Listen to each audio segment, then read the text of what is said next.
আমাদের গর্বিত সন্তানেরা জীবন বাজি রেখে সেদিন গুলির সামনে বুক পেতে দিয়ে যে লড়াই করেছিল, সেই লড়াইয়ের ফসল আজকে নতুন বাংলাদেশ।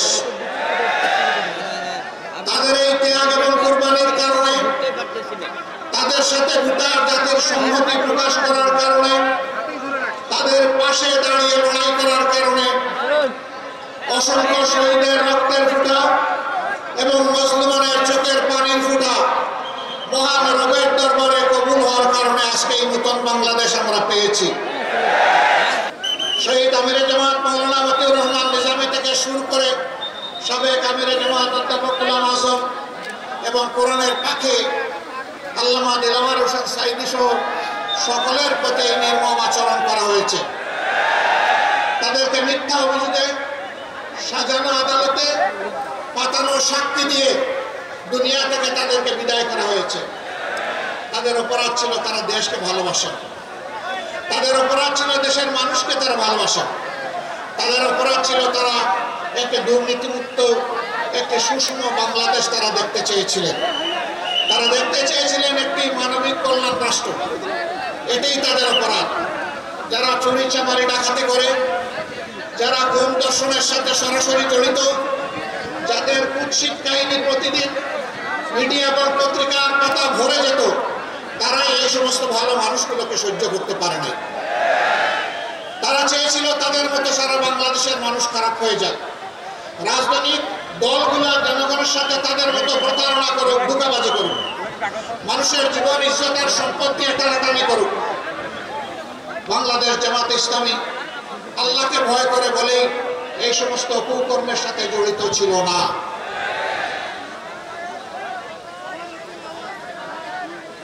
বাংলাদেশের সব কয়টি কার্যালয় আমাদের বন্ধ করে দিয়েছিল, আমাদের দলের নিবন্ধন কেড়ে নিয়েছে, আমাদেরকে নিষিদ্ধ করেছে, আমাদেরকে দফায় দফায় মামলা দিয়ে লক্ষ লক্ষ সহকর্মীকে, ভাই বোনদেরকে, কুলের শিশুকে পর্যন্ত তারা জেলে নিক্ষেপ করেছে। 90 বছরের বৃদ্ধ বৃদ্ধাকেও তারা রেহাই দেয়নি। শুধু বাংলাদেশ জামাতে ইসলামী না, এই দেশের দেশপ্রেমিক সকল সংগঠনকে প্রতিপক্ষ এবং দুশ্মন সাব্যস্ত করে সকলের প্রতি একই আচরণ করেছে। আলেম উলামাকে কষ্ট দিয়েছে, খুন করেছে, হাফিজদেরকে খুন করেছে, এতিমদেরকে খুন করেছে। তারপরে উপহাস করে বলেছে শাপলা চত্বরে মানুষ মারা যায়নি, রক্ত সেখানে ঝরেনি, হেফাজতের নেতারা সেখানে লাল রং ছিটিয়ে দিয়েছিল। কত নিম্নমানের রুচি হলে মানুষ খুন করার পর এইরকম কুরুচিপূর্ণ কথা শাসক গোষ্ঠীর পক্ষ থেকে বলতে পারে? সম্মানিত ভাই ও বোনেরা, আপনারা শান্তিতে নিজের ঘর বাড়িতে থাকতে পারেন নাই, পেশাগত দায়িত্ব পালন করতে পারেন নাই, ছোটখাটো ব্যবসা করতে পারেন নাই, স্বস্তিতে সমাজে চলাফেরা করতে পারেন নাই। আমরা কি আফ্রিকার জঙ্গল থেকে এসেছি? আল্লাহ তাআলা এই দেশের মাটিতে আমাদেরকে জন্ম দিয়েছিলেন। কেন এই অবস্থা কেন হয়েছিল? তাদের এই অবস্থা কেন হয়েছিল আমি আগেই জবাব দিয়েছি। তারা ধারণা করেছিল নেতৃবৃন্দকে খুন করে, কর্মীদেরকে খুন এবং গুম করে, পঙ্গু করে, জেলে দিয়ে, ভয় দেখিয়ে এই সংগঠনকে তারা স্তব্ধ করে দেবে, মাটির নিচে পাঠিয়ে দেবে। এরকম একটা তাণ্ডব জাতির উপর দিয়ে তারা চালিয়েছিলেন। তারা বলতেন গণতন্ত্রের দরকার নাই, উন্নয়ন হলেই চলবে। উন্নয়ন করতে গিয়ে তারা কি করেছে? তারা রোডের বদলে বাঁশ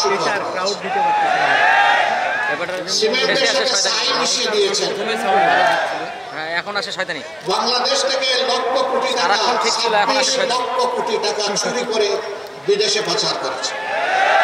এই জ্যাকসন একটা পাইছি। অন্যায় যখনই করেছেন, অন্যায়ের প্রতিবাদ আমরা তখনই করেছি। আমাদেরকে একটা মিটিং মিছিল করার সুযোগ দেওয়া হয়নি, কিন্তু তাই বলে আমরা বসে থাকি না। যখনই দেশ এবং জনগণের বিপক্ষে সরকার অবস্থান নিয়েছে, আমাদের সর্বোচ্চ সামর্থ্য অনুযায়ী আমরা রাস্তায় নেমে পড়েছি। আমরা যখনই একটা মিছিল করতাম, আমরা বুঝতাম আজকে আমাদের কয়েকটা লোক খুন হতে পারে, এখান থেকে ধরে নিয়ে গুম করে ফেলতে পারে, গুলি করে পঙ্গু বানায় ফেলতে পারে, মামলা দিয়ে জেলে নিতে পারে। তারপরেও শুধু আল্লাহকে পরোয়া করে, এগুলোকে আমরা পরোয়া করি না। আমরা বাংলাদেশের মানুষের সাথে ছিলাম, যেখানে এই কড়া দুর্ভিক্ষ, যেখানে এই বন্যার থাবা, যেখানে বিভিন্ন ধরনের প্রাকৃতিক বিপর্যয় এসেছে, একটা মজলুম সংগঠন হয়েও সবার আগে মানবিক দায়িত্ব পালনের জন্য আমরা আমাদের ভাই বোনদের কাছে পৌঁছে গেছি। আমরা চেষ্টা করেছি পুরা 15.5 বছর জুড়ে আমরা এইভাবে তিলে তিলে চেষ্টা করেছি। ওরা ওগুলোও সহ্য করতে পারে না, বিভিন্ন জায়গায় আমাদেরকে হুমকি ধমকি দিয়েছে। বন্যায় দেশ ভাসছে, নিজেরা কিছু করে না, মানুষ জনগণের কাছে যাবে একটু সহানুভূতি ভালোবাসা নিয়ে, সেইটাও সহ্য করে না। আমি আপনাদের এই পাশের জেলা কুড়িগ্রামের রৌমারিতে গেলাম, বন্যায় সেখানে কিছু কাজ করার জন্য। দেখি যে আমার পাশে নেতৃবৃন্দ কি জানি টেলিফোনে শুধু কুসকাস করে। আমি বুঝলাম সামথিং রং। পাশে আমি জিজ্ঞেস করে জানলাম যে থানা থেকে তাদের উপর প্রেশার ক্রিয়েট করা হচ্ছে। কে এসেছেন, কি করছেন, কোথায় যাবেন? আমি তাদেরকে বললাম সব জানিয়ে দেব। জনগণের পাশে দাঁড়ানোর কারণে যদি এখান থেকে আমাকে গ্রেফতার করে, শতবার গ্রেফতার করে, আমি এটা পরোয়া করি না। মানুষ দেখো, ওরা কিছু করে না, আমরা কিছু করতে গেলে আমাদেরকে করতেও দেয় না। সম্মানিত ভাইয়েরা, এই ধরনের আচরণ পুরোটা সময় জুড়েই আমাদের সাথে করেছে। আমরা তাই বলে কি দমে যাব? আমরা আক্রান্ত আহত হয়ে আমরা আদালতে বিচার পাই না। এখানে একজন ভাই বলে গেলেন, এই এলাকারই একজন বিচারক, তিনি বলেছিলেন তিনি নাকি শপথপত্র রাজনীতিবিদ। আমি বলি ভুল বলেছেন, আপনি শপথ ভঙ্গ রাজনীতিবিদ। আপনি যখন বিচারকের শপথ নেন, সেই শপথে লেখা ছিল কোন রাগ অনুরাগের বশবর্তী হয়ে আপনি কোন রায় দেবেন না। অথচ আপনি একটি রাজনৈতিক দলের পক্ষ নিয়েছিলেন, আপনি ছিলেন পক্ষপাত দুষ্ট, অতএব আপনি করেছেন আপনার শপথ ভঙ্গ। এই শপথ ভঙ্গের কারণে তার বিরুদ্ধে ফৌজদারি মামলা হতে পারে।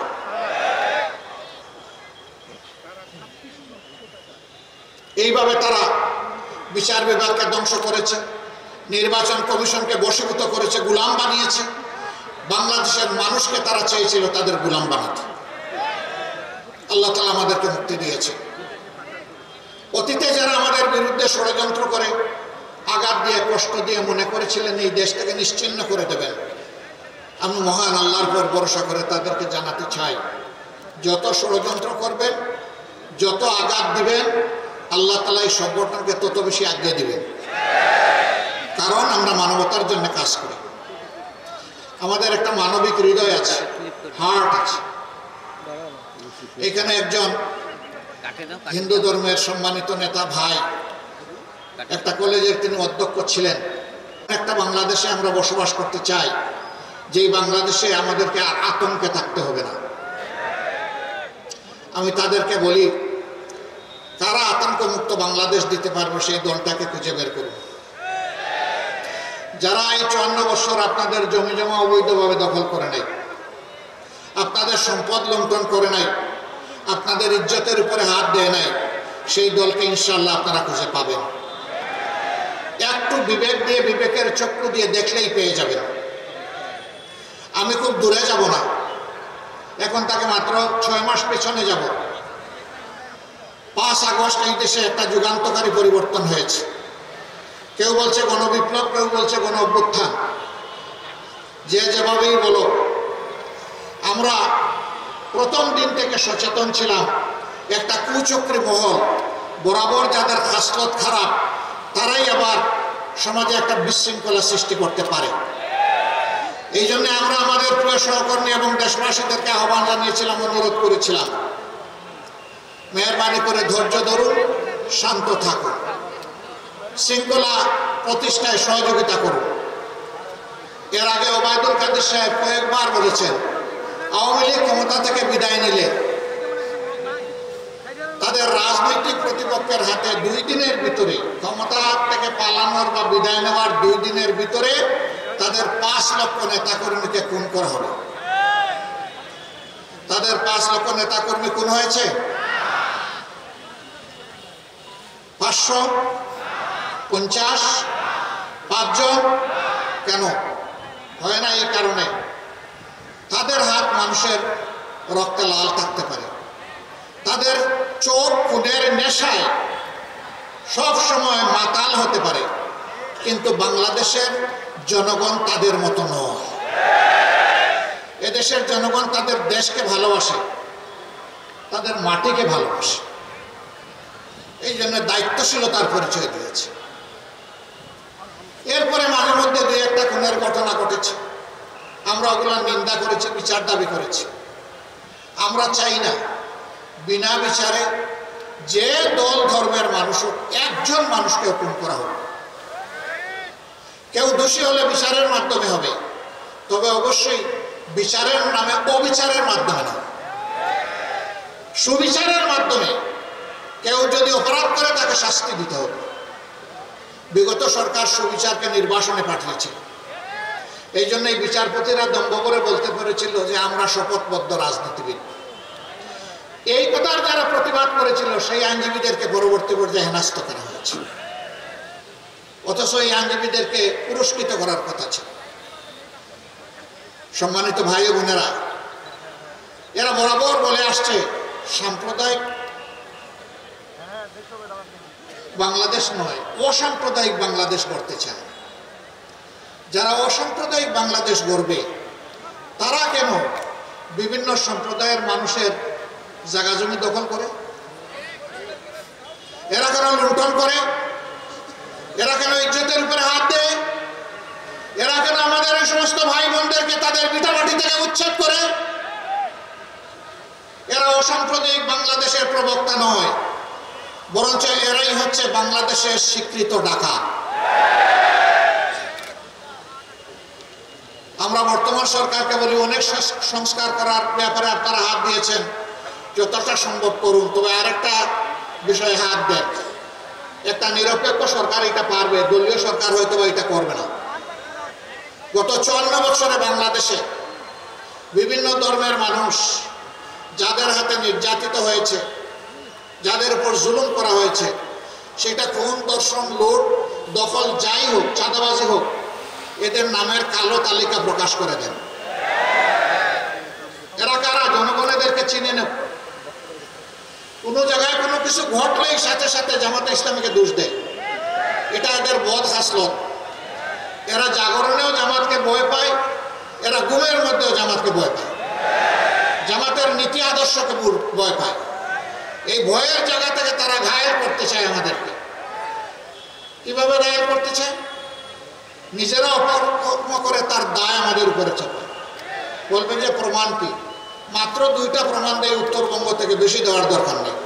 হাজার হাজার প্রমাণ আছে। রংপুরের মৎস্যপল্লী, পীরগঞ্জ, যেখানে মিয়া আব্দুল ওয়াজিদ সাহেবের বাড়ি, সেই জায়গায় আমাদের হিন্দু ধর্মাবলম্বী ভাই বোনদের একটা পল্লী ছিল। সেই পল্লীতে গিয়ে প্রথমে গরু চুরি করলো, তারপরে সম্পদ লুণ্ঠন করলো, তারপরে তাদের ঘরগুলোতে আগুন জ্বালিয়ে দিল। সাথে সাথে কোনো বাস বিচার না করে ক্ষমতার সর্বোচ্চ পর্যায় থেকে বলে দেওয়া হলো এটা জামাত শিবিরের লোকেরা করেছে। কোনো তদন্ত নাই, তদন্ত ছাড়াই বলে দিল। যুক্তি দিল পাশে মিঠাপুকুর উপজেলা, ওটা জামাতের ঘাটে, ওরা এসে এখানে এটা করেছে। কি চমৎকার যুক্তি! মাত্র 3 দিনের মাথায় সাহস করে সেই পল্লীর মজলুম ভাই বোনেরা বলে দিল জামাত শিবির এখানে আসেও নাই, এগুলা করেও নাই, যুবলীগের অমুক নেতার নেতৃত্বেই অপকর্ম হয়েছে।